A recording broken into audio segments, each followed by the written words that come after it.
Приветствую всех людей доброй воли. Впервые приходится мне отвечать на русском языке русскому блогеру, лох по жизни под именем, под ником в Ютубе Андрей Вячеславович, если не ошибаюсь.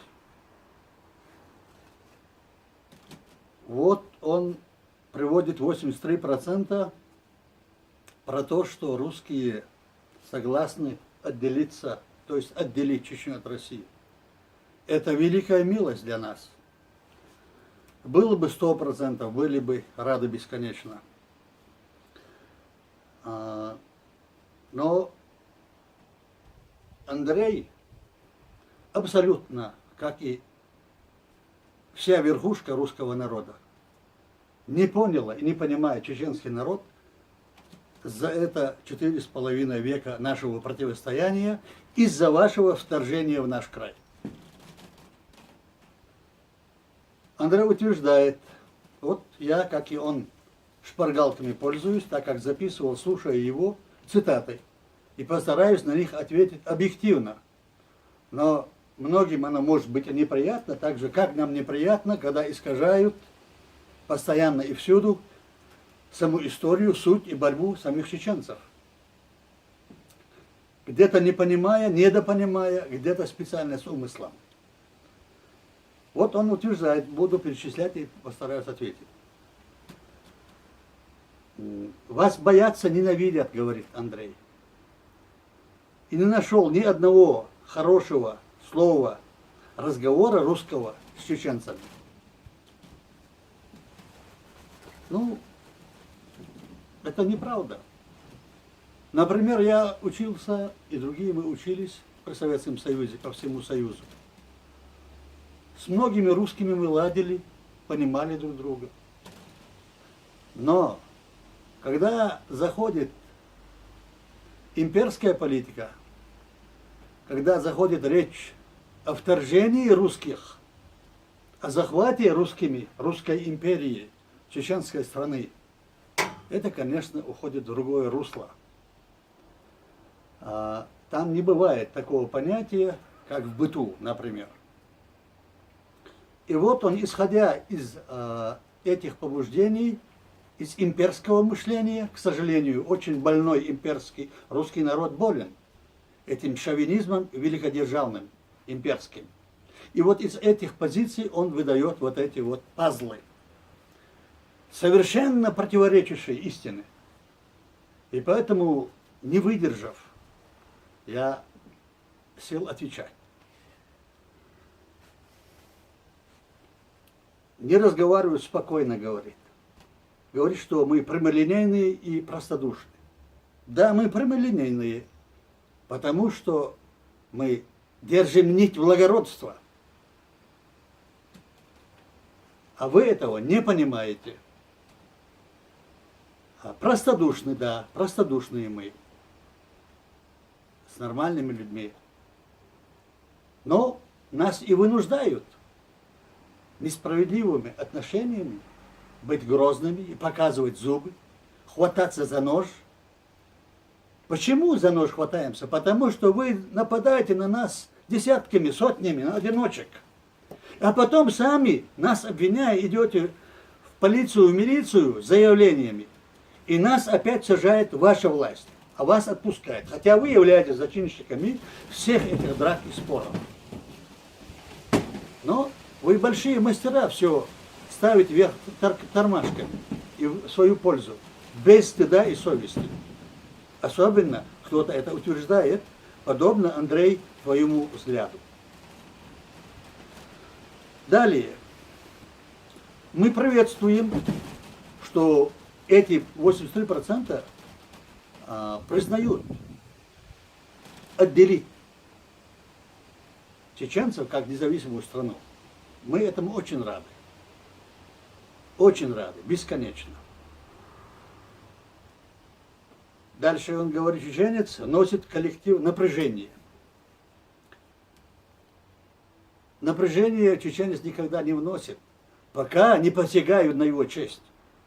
То есть в вашем кругу, с вашим мышлением, менталитетом, у вас язык не имеет тормозов. Оно у вас больше половины пошлый, грязный. И оно нас оскорбляет. Хотя вам это как пить дать. Нормально это у вас. Мы люди с честью. И нам не подобает обращаться друг к другу нецензурной бранью, упоминая самых святых людей, отца или мать. А у вас это норма, а среди нас это не проходит. И не пройдет, иншаллах. Далее говорит, не уважает доброту. Но это же нонсенс. Ваша доброта – это когда слушают вас. А когда с вами не согласны, это уже не доброта, по-вашему. Потому что ваша спесь имперская, пустая, великодержавная, не может воспринять на равных нас или другие завоеванные народы. Вы посмотрите, как вы обзываете все народы. Чукчи, чурки, немчура, австрияки, америкосы. Да как вы ни одного нормального народа нормальным именем, его именем не называете. Вы всех оскорбляете, а себя считаете лучшими. Вы посмотрите на свои роддома, детдома. Мы, слава Богу, не имеем таких учреждений. И что тут говорить? Кавказцы вместе с русскими готовы нагибать других. И он это видел, утверждает Андрей.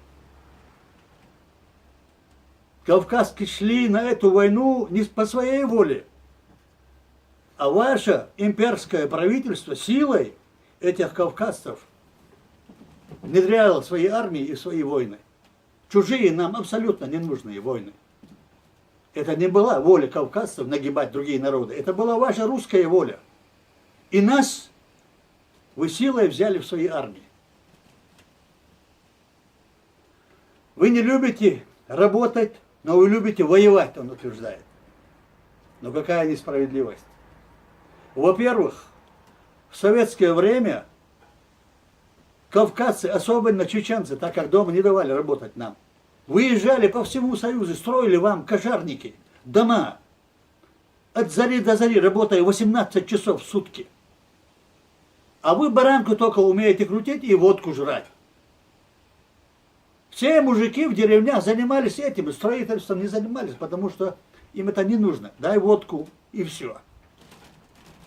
И значит, мы не любим работать. Если мы любили бы работать, мы не отстроили бы свои селения после разрухи каждый раз, через 5-10 лет. Как ни в чем не бывало, не уступая ни одной Кавказской республике, если не превосходит по своим строениям, домам и общежитию. Что тут говорить? Не любите воевать. Где мы любим воевать? На кого мы когда нападали? Это вы, воинственный народ, а не мы. Мы всего лишь защищались от вас. Батальон «Восток» он хвалит. И батальон «Восток» вы также, это была русская армия, состоящая из чеченцев, и русский батальон. Хотя они грузин не громили, как ты стараешься сделать смуту между нами, вызвать ненависть. Наоборот, грузины отзываются об этом батальоне «Восток», что они спасали чеченцев от вас, русских вояк, от грабежей ваших и от убийств. Грузины об этом пишут и говорят, что именно батальон «Восток» их спасал. Бог послал им их на помощь. Как русский ты выступаешь за свой народ, и я, как чеченец, выступаю в ответку за свой народ. Хотя могу подтверждая, говорю о каждом, в каждом своем слове. А у тебя или недопонимание, или выдумка. Очернить чеченскую сторону. У вас 80%, ты говоришь, а у нас такой же процент может быть. Может, чуть больше. Допускаю я, 83%, отделиться от вас. Что вы нам принесли, кроме горя? и боли.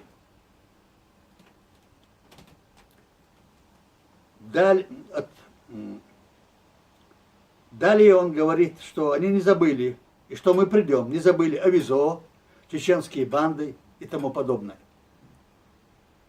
Тоже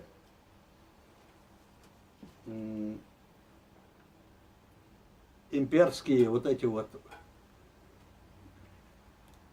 выражения чеченской Авизо, чеченские банды.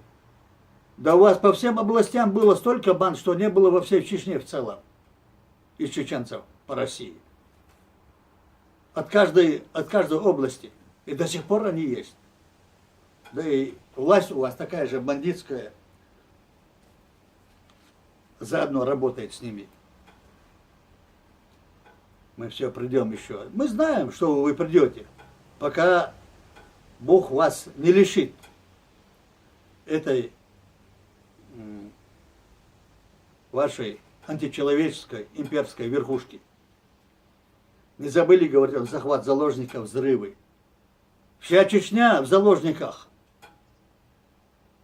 Вся Чечня пережила взрывы от 10-тонных бомб, испытуемых новых модернизаций вашего оружия. В Чечне убито 35%, около 400 тысяч человек от 1,5-миллионного народа. Из них 42 тысячи дети и 35 тысяч до сих пор томятся в ваших лагерях, концлагерях, которых вы мучаете там особенно жестоко, именно чеченцев. Именно из-за того, что мы хотим независимости, что мы смеем об этом заявлять и отстаивать свое. Вот в чем, откуда ваша ненависть. И нам это понятно. И чеченцы не забыли, как вы за 460 лет убиваете нас геноцидом, выселяете нас несколько раз, лишаете нас всего. Мы тоже не забыли. И вина тут все ваша, но никак не наша. Не надо говорить русских царей и русских путать, объединять. Интересно, какие вы пушистые, да?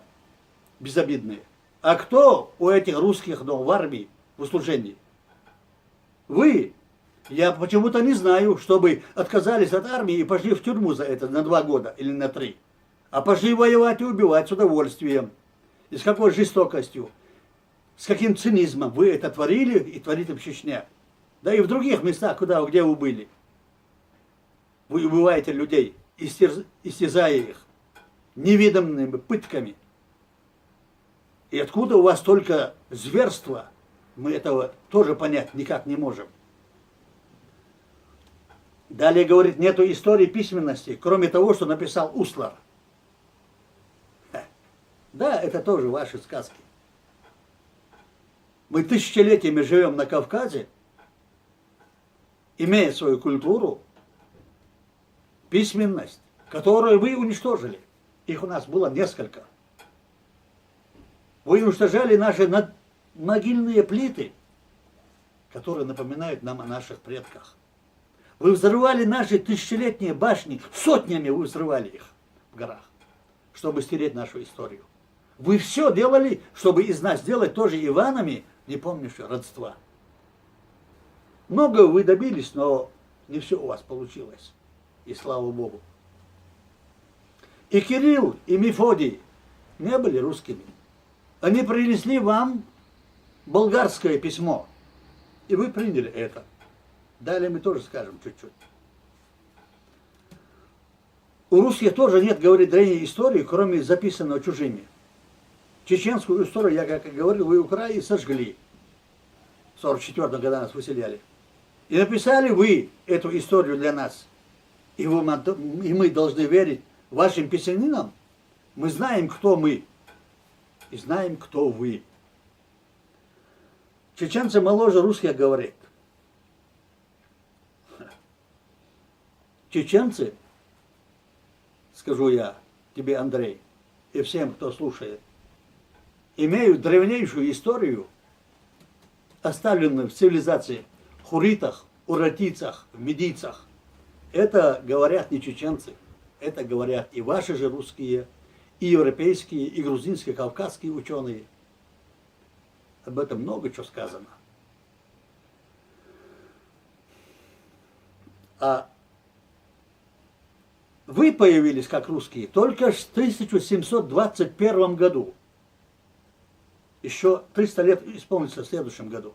Как Петр I своим указом сделал вас русских, украв историю Украины. И сделал вас русских. И не было у вас языка своего. Был общеславянский, но русские сделали, прибогатив, украв изюминки всех европейских, кавказских и тюркских языков. Вся техническая терминология, военная терминология в русском языке немецкая. Вся политическая терминология в русском языке франко-английская. Вся культурно-театральная терминология в русском языке вся испанская, то есть итальянская. Медицинская терминология чеченская. Ну и, конечно, тюркская тоже преобладает очень много. И чеченских слов в русском языке более 1000, объясняемые по этимологии только чеченским языком. Такие, как, например, кур по-нашему дым, курить вы взяли. Ворта по-чеченски ворта шея, у вас воротник. Гола у чеченски колено, гола, у вас голень. Их 1000, я говорю тебе, Андрей. Моложе, он говорит, чеченский народ. Вам еще 300 лет нет, русскому народу, если говорит как есть.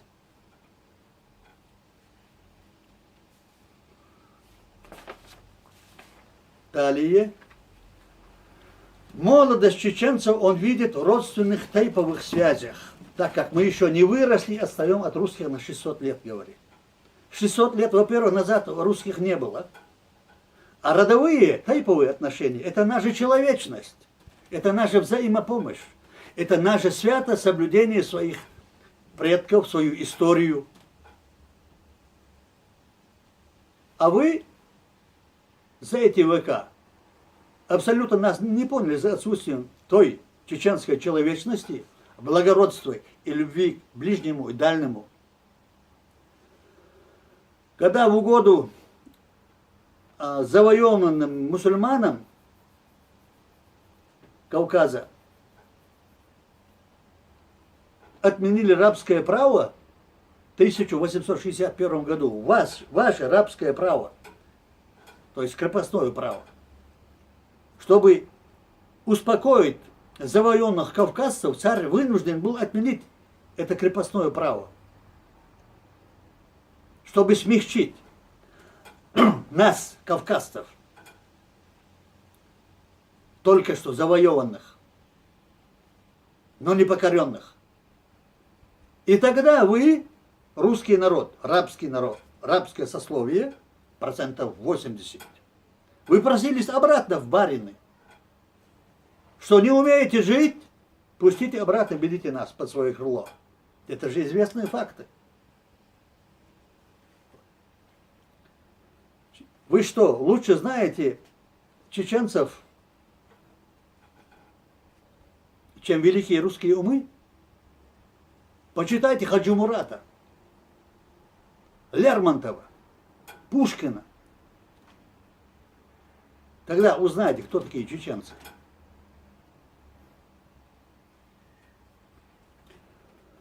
Ты говоришь далее, что когда русские не будут кормить донорством чеченцев, они обратно побегут к русским. Какое хорошее самолюбование, да?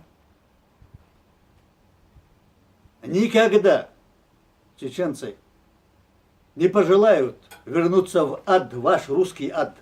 Никогда. У вас воображение ненормальное, Андрей. И, к сожалению, много таких, как ты. Извини, что я на ты ученцев нету слова «вы». Мы между собой так обращаемся. Говоришь, что у нас ничего нет, что мы будем проситься обратно, какой-то донор нам нужен, то ли арабский или американский. Никого нам не нужен. У нас есть все. У нас самый богатый край. У нас сердце Кавказа. У нас самая лучшая нефть в мире. Самая лучшая нефть в мире, которые вынуждены покупать все страны, производящие оружие. Все страны, которые имеют ВПК. Они вынуждены за валюту покупать именно чеченскую нефть без примеси. Это мы тоже знаем. Газ у нас есть, уран у нас есть. Да все у нас есть. Мы без вас жили тысячелетиями и помогали своим соседям. Излишки продавали и по Каспию, и по Черному морю. Это тоже известные исторические факты. А далее говорит, ничего не производим, ни машину, ни технику. Так вы нам не дали произвести ничего. Вы нам учиться не давали нормально. Вы же не пускали нас никуда. Еще мы виновны в том, что вы нам закрывали дороги. Логика у вас хромает, к сожалению. Так, коротко я ответил на твои цитаты, Андрей. Спасибо за то, что желаете нам свободу и отделиться от вас. За это мы благодарны. Я не хочу оскорблять русский народ. Среди русских есть хорошие люди, недовольные с имперской политикой этой империи. Но они загнаны за красные флажки, так же, как и чеченцы. Их голос не слышен, хотя они есть, хоть немного. Всего доброго, до свидания.